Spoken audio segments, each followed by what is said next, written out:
O Forte Copacabana tem uma posição estratégica, porque ele controla os navios de guerra que vêm do alto mar e pretendam entrar na Baía de Guanabara. Mas o bairro de Copacabana transformou-se numa praça de guerra, e sobretudo à noite, por causa do blackout. A mídia teve um papel fundamental em mobilizar a cidade, sobretudo os bairros litorâneos, e não apenas aqui do Rio de Janeiro, mas do país inteiro, para que não se acendessem as luzes e os submarinos que subissem à tona não tivessem uma orientação sobre onde eles estavam.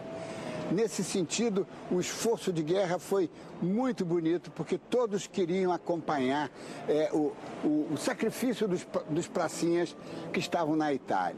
Numa determinada hora, quando ia começar a escurecer, todos sabiam que não podiam acender as luzes e a cidade ficava às escuras. Da realidade para a ficção e da ficção para a realidade. Quando os Estados Unidos entraram na guerra, convocaram aliados muito especiais, os heróis das revistas em quadrinhos. Os quadrinhos eles tiveram um papel fundamental, assim como o cinema também teve, no sentido de servir como uma propaganda para, primeiro, disseminar a importância da participação americana no conflito de uma maneira incisiva. Agora, quando a gente analisa o caso europeu, essa convocação, ela está diretamente associada a uma reflexão crítica bastante, vamos dizer, irônica, quase irônica, ou de denúncia daquela tragédia. No caso americano, ela é uma propaganda, ela é quase um catecismo, assim, ela é quase uma catequese, no sentido de fazer com que a cabeça do leitor se volte para o papel heróico que é a campanha Incursão Americana dentro da luta contra o eixo. Um desses personagens foi criado especialmente para aquele momento empolgante de defesa da liberdade, o Capitão América. Ele é exatamente um personagem criado para ser uma espécie de um braço de uma transformação mais super-heróica, mais fantástica do exército americano. O Capitão América ele entra como uma espécie de um endosso de que o exército está fazendo por você, ao ponto de transformar um de seus jovens num super-homem, num homem acima da justiça. E, de uma certa maneira, o Capitão América ele vai ser um emblema de todos os valores que a sociedade americana tem como de pureza. Ele é um bom moço na essência. Por isso poderia servir tão bem a esse combate contra as forças de Hitler na época.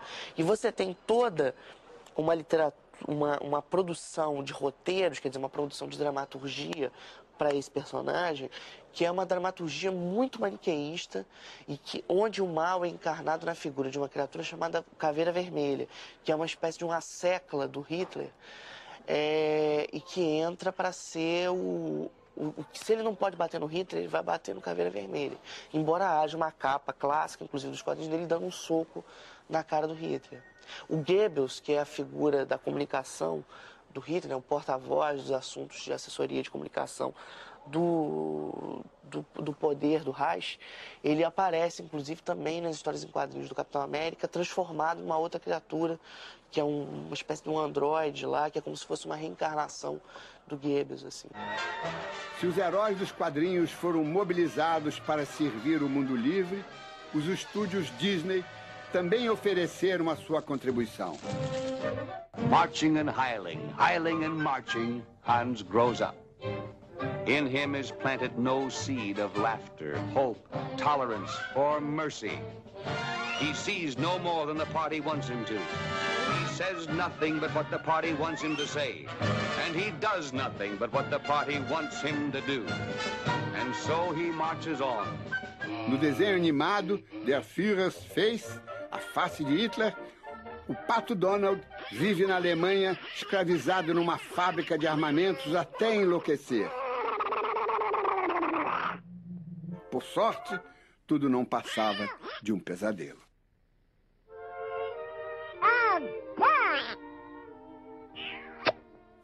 No próximo bloco, a importância do rádio, uma arma a serviço da propaganda ideológica, e a sinfonia que colocou um gênio alemão ao lado dos aliados. O rádio foi intensamente usado na ascensão do nazismo ainda nos anos 20. O nacionalismo alemão ele só se fortalece exatamente em função do rádio, né?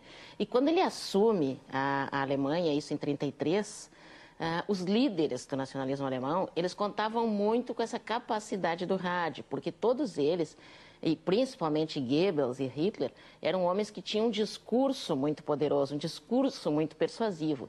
Então, o que eles necessitam nisso? Eles necessitam propagar este discurso, né? Para propagar esse discurso, nada melhor que o rádio.